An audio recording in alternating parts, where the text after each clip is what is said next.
Ever been told you can't qualify for a mortgage because you're not showing enough income on your tax returns as a self-employed individual or a business owner? Here's the truth. You could be sitting on the perfect investment property right now that cash flows like crazy, but to most lenders, if you're not showing enough income on your personal tax returns, it doesn't matter what the property looks like. However, a DSCR loan could be your saving grace. Hey, I'm Josh, and I help real estate investors and homebuyers find creative ways to scale without all the headaches. In this video, we're going to be breaking down the difference between a DSCR loan and a traditional mortgage and which one makes more sense for you. Here's the common problem. You find an investment property that looks like it's going to cash flow like crazy and you're ready to purchase.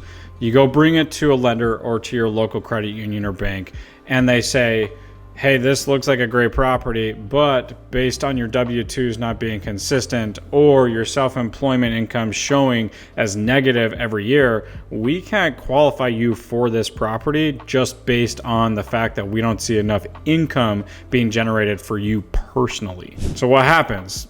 Either you walk away from the great income producing property that you found, or you start calling your friends and families looking for a co-signer to help you purchase this house. Believe me, the last thing you want to do is call your grandma and say, hey grandma, I'm buying this investment property and I need you to co-sign so I can show enough income for this house. Not something you want to do. This is where the DSCR loan comes in. It's not always the right option, but it could be in certain situations. First and foremost, what is a DSCR loan? DSCR stands for debt service coverage ratio, and to make it simple as possible, all it's doing is qualifying you for your investment property based on how much income the property is producing. No income verification, just verifying how much rent the property produces. They're not going to be asking for your tax returns, your W-2s, your pay stubs,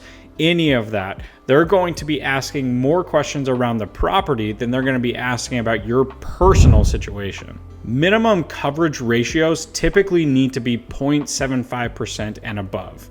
Now, there are certain situations where you can be down below 0.75, but it has to be very, very special circumstances. Also, one thing to note, your interest rate and your terms are going to be far better if you can find a coverage ratio of 1 and higher. What is a coverage ratio though? The coverage ratio percentage is going to be taking the rental income divided by the mortgage payment. So let's say your mortgage payment is $2,000. And let's say your rental amount that you're going to be renting the property for is $2,000.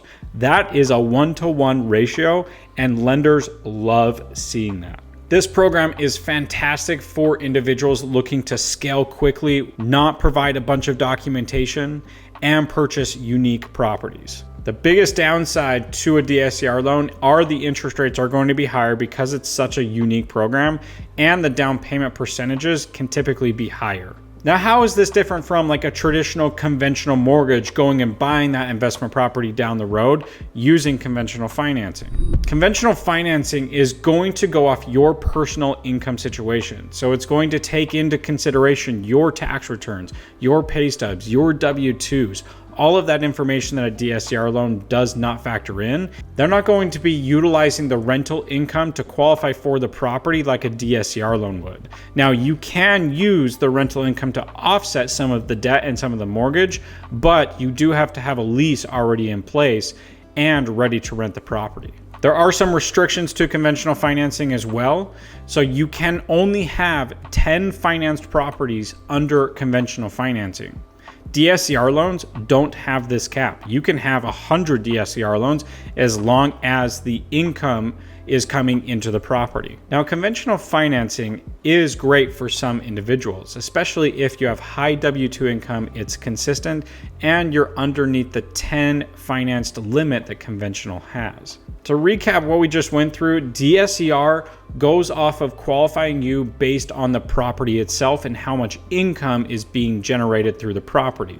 Conventional and traditional financing is going to be based off of your own personal situation, so your credit and your income. If you're investing in 2025 and beyond and you're not utilizing a DSCR loan, it may just be the solution that you need to look into further. Have a deal that you're not sure how to finance it or have questions about? Drop your comment down below or schedule a time utilizing the link in the description. If this video is helpful, please like and subscribe. Thank you so much for watching. I'll catch you on the next one.